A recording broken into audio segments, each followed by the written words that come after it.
वृंदावन के पास एक छोटे से गांव में सुमन नाम की एक लड़की अपने माता पिता के साथ रहती थी। सुमन की सास मालती उस गांव के पंडित जी को जानती थी।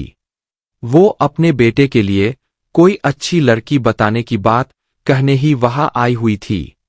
वहीं मंदिर में उन्होंने सुमन को गाते हुए सुना तो वो पंडित जी से बोली, पंडित जी, लड़की बड़ी सुंदर है देखने में और भजन भी बहुत सुंदर गा रही है। क्या नाम है इसका? मालती बहन, इसका नाम सुमन है। बहुत प्यारी बच्ची है। भगवान कृष्ण की बहुत पूजा किया करती है। बचपन से ही मंदिर में भजन गाती आ रही है।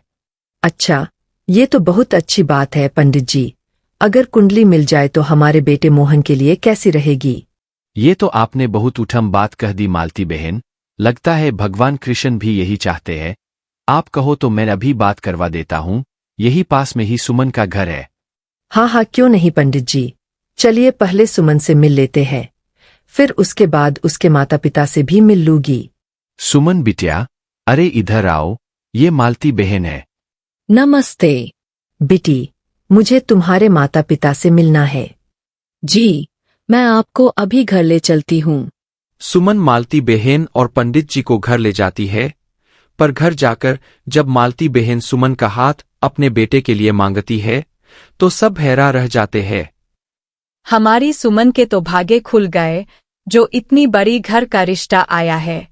ये सब भगवान कृष्ण की ही कृपा है। बहन जी, हमारी बेटी तो बहुत खुश नसीब है जो आपके घर का रिश्ता हमारी सुमन के लिए आया। हमें ये रिश्ता मंजूर है। तो बस ठीक है, मैं घर जाकर सबसे इस बारे में बात करती हूँ। फिर जल्दी ही शादी का मुहूर्त निकलवा लेंगे। और फिर कुछ दिनों में भगवान कृष्ण के आशीर्वाद से सुमन की शादी धूमधाम से संपन्न हो जाती है। विवाह होकर वो पहली बार वृंदावन आती है। अगले दिन सुमन को पगफेरे की रस्म के लिए मायके से उसके चचेरे भाई बुलाने आ जाते हैं। सुमन अपने माता पिता के घर पहुंची है। सुमन पिता भी अपनी बेटी को खुश देकर बहुत खुश थे। मेरी बच्ची इतनी खुश है, तुझे देखकर हम भी बहुत खुश है। माँ, मैं जानती हूँ यह सब भगवान कृष्ण के आशीर्वाद से ही हुआ है। मेरे जीवन में यह सारी खुशियाँ उन्होंने ही दी है। हाँ, यह तो तू सच कह रही है बेटी। तभी मोहन सुमन को लेने आ जाता है। प्रणाम माँ जी, प्रणाम पिताजी। आप बैठो, मैं आपके लिए शरबत लाती हूँ। कुछ देर बाद सुमन अपने मायके से ससुराल के लिए विदा हो गई। चलते चलते शाम हो गई। मोहन ने वृंदावन की नदी यमुना किनारे बैलगाड़ी रोक दी। सुमन, तुम कुछ देर यहाँ पेड़ के पास बैठो, मैं सामने यमुना में स्नान करके आता हूँ। माँ ने कहा था कि वापसी में यमुना जी में स्नान और पूजा करके वापस लौटूं, वहां सामने हूँ। कोई परेशानी हो तो मुझे आवाज दे देना। अच्छा। नहीं नहीं, मुझे कोई परेशानी नहीं है। आप आराम से स्नान और पूजा करके आओ। मैं यहाँ पेड़ के पास ही बैठी हूँ। सुमन का ससुराल बस थोड़ी दूर पर ही था, इसलिए सुमन ने घूंघट निकाल दिया और वही पेड़ के पास बैठ गई और मनी मन विचार करने लगी। कृष्णी जी की कितनी कृपा है। उनकी मैंने बचपन से पूजा की और उनकी कृपा से मेरा विवाह भी श्रीधाम वृंदावन में हो गया। पर मैं इतने वर्षों से कान्हा जी को मानती आई हूँ, परंतु अब तक उनसे कोई रिश्ता नहीं जोड़ा। मैं कान्ही तो उम्रों में उनसे थोड़ी से छोटे है, इसलिए वो तो मेरे पति के छोटे भाई की तरह हुए और मेरे देवर की तरह। इसका मतलब कान्हा जी मेरे देवर है। हाँ, ये बात मैंने अब तक सोची ही नहीं। बस अब आज से कृष्णी जी मेरे देवर हो। अब मैंने आपसे भाभी वाला रिश्ता जोड़ लिया है, इसलिए देवर जी मेरा बहुत मन है कि आप मुझे भाभी भाभी के कर पुकारो। मेरा छोटा सा प्यारा सा देवर मुझे भाभी भाभी के कर पुकारे। मैं तो बस यही इच्छा रखती हूँ। सुमन कल्पना करी रही थी कि तभी एक 10 से 12 वर्ष की आयु का बालक सुमन के पास आया। भाभी, भाभी, भाभी, भाभी। सुमन अचानक से भाभी भाभी सुनकर हैरान रह गई। अरे, वृंदावन में तो मैं नहीं हूँ कि मुझे भाभी भाभी के कर कौन बुला रहा है। नहीं नहीं, घूंघट उठाकर नहीं देख सकती।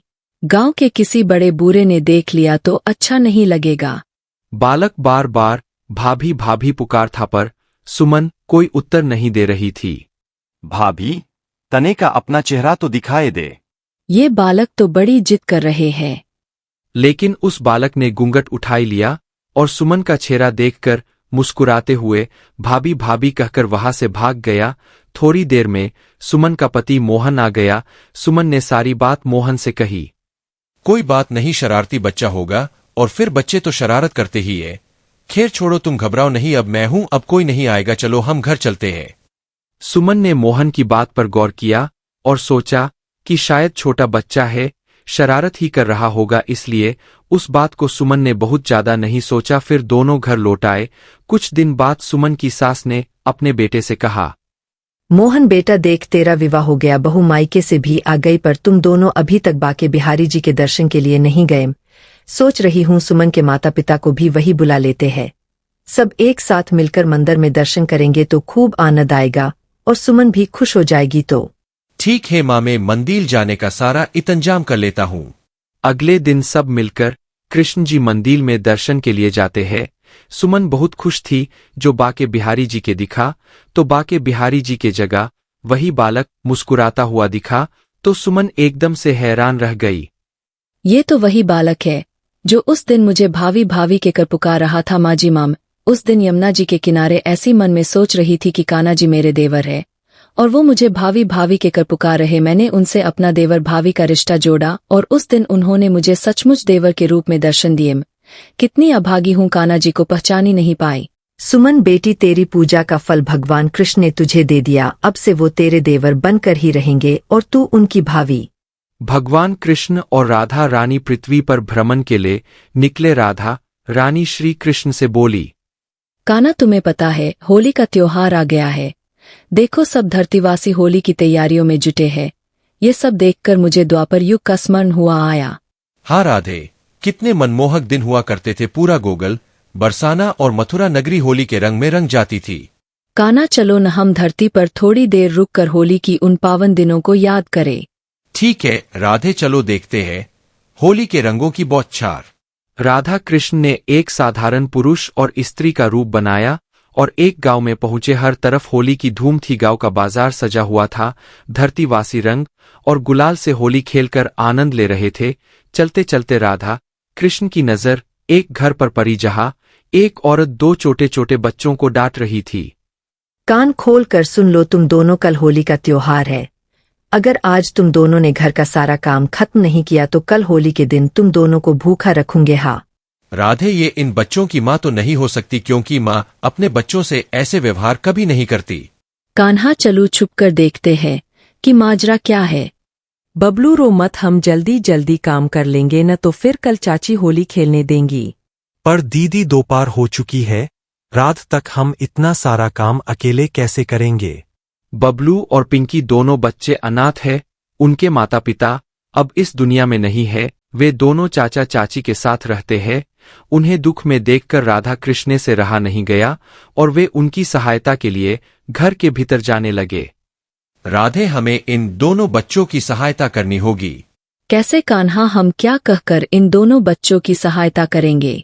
आज फिर से एक बार हमारा लीला घरने का समय आ गया है। राधा कृष्ण के हाथों में ढेर सारा होली का सामान आ जाता है। गुजिया, समोसे, रंग, गुलाल, पिचकारी समेत ढेरों खाने का सामान लेकर राधा कृष्ण घर के भीतर जाते हैं।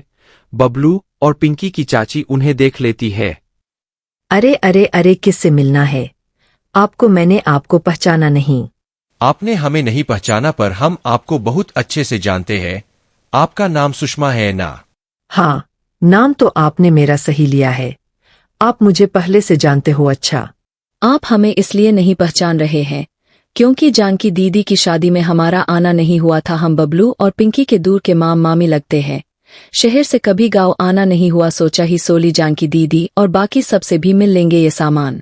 रे लाए लाए, ये मुझे दे दीजिए। इतना सारो सामान आज से पहले तो मैंने कभी देखा ही नहीं। बबलू बेटा, पिंकी बिटिया, जरा इधर तो आओ। देखो, तुम्हारे मामा मामी मिलने आए हैं। आपको सुनकर दुख होगा। जानकी भाभी और भैया आप इस दुनिया में नहीं है। बेचारे दोनों अनाथ बच्चों को मैंने ही माँ की तरह पाल पोस कर बड़ा किया है। चाची के लालच के बारे में भगवान कृष्ण, राधा कृष्ण और पिंकी दोनों बच्चे अनाथ हैं। उनके माता पिता अब इस दुनिया में नहीं है। बेचारे दोनों अनाथ बच्चों को मैंने ही माँ की तरह पाल पोस कर बड़ा किया है। चाची के लालच के बारे में भगवान कृष्ण, और राधा मैया जानते थे वो तो सिर्फ चाची को सही राह दिखाने के लिए ही भेष बदल कर आए थे। आओ बच्चों, देखो तुम्हारे लिए होली का कितना सारा सामान लाए। वैसे तुम दोनों क्या कर रहे थे? और क्या करना है, दोनों बच्चे वर्षा और अरुण के साथ खेल रहे थे। वर्षा अरुण मेरे बच्चे हैं, सारा दिन चारों बच्चे मिलकर होली खेलते रहते हैं। आप बैठो, मैं आप दोनों के लिए चाय नाश्ता लाती हूँ। आप हमारे मामा मामी हो। आप हमारे लिए लाए हो इतने सारी खेलने और खाने की चीजें। हाँ बच्चों, हम ये आपके लिए ही लाए हैं। अब आप चारों बच्चे मिलकर खूब सारी होली खेलो, हम भी आपके साथ होली खेलेंगे। चलो हम सब मिलकर बाहर आंगन में होली खेलते हैं। बच्चे बहुत खुश थे। बिन माँ बाप के अनाथ बच्चों के चेहरे पर खुशी आ गई थी। ये देखकर भगवान कृष्ण और राधा रानी मुस्कुरा रहे थे। आज बच्चों के साथ साक्षात भगवान कृष्ण और राधा मैया होली खेल रहे थे। बबलू और पिंकी के साथ साथ उनकी ताई के बच्चे भी खुशी से होली खेल रहे थे। तभी बच्चों के चाचा आ जाते हैं। सुषमा, अरे ये सब बच्चे बाहर होली किसके साथ खेल रहे हैं? कौन आया हुआ है? अरे तुम्हें नहीं पता, बबलू और पिंकी के दूर के मामा मामी आए हैं। देखो देखो कितना ढेर सारा सामान लाए हैं, और मुझे तो लगता है बहुत मोटे पैसे वाले हैं। इन्हें ऐसे नहीं जाने देंगे, थोड़ी अच्छी खातिरदारी करते हैं। अब तुम ज्यादा समय मत खर्च करवा मेरा, मुझे इन लोगों के लिए नाश्ता पानी बनाने दो। दूर के मामा मामी पर जानकी भाभी के तो कोई दूर के भाई भाभी भी नहीं थे। उनके तो रिश्तेदारी में किसी से ऐसी भी बातचीत नहीं थी। मुझे कुछ समझ नहीं आ रहा, एक बार उनसे मिलकर आता हूँ। बबलू और पिंकी के चाचा जब आंगन में जाकर देखते हैं बच्चों के साथ राधा कृष्ण खूब मस्ती से भरी होली खेल रहे थे। उनकी रूप में अलग ही तेज था। चाचा ने उनसे पूछा, आप दोनों को इस तरह बच्चों के साथ घुल मिलकर होली खेलते देख मुझे बड़ी प्रसन्नता हो रही है।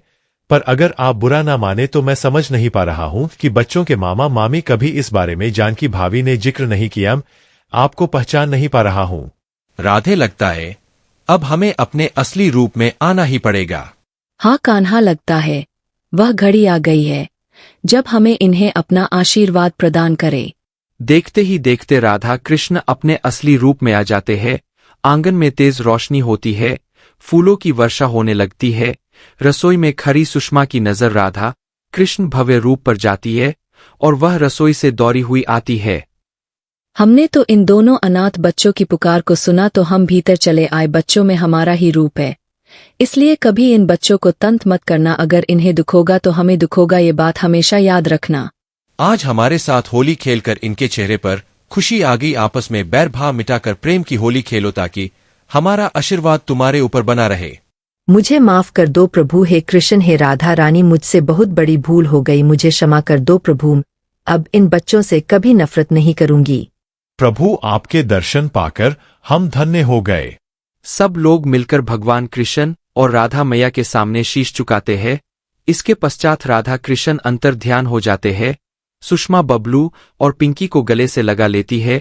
आज उन अनाथ बच्चों को राधा कृष्ण की कृपा से चाचा चाची के रूप में माता पिता मिल गए थे। बबलू और पिंकी अपने चाचा चाची और भाई बहन के साथ मिलकर खुशी खुशी होली खेलते हैं और धूमधाम से होली का त्योहार मनाते हैं।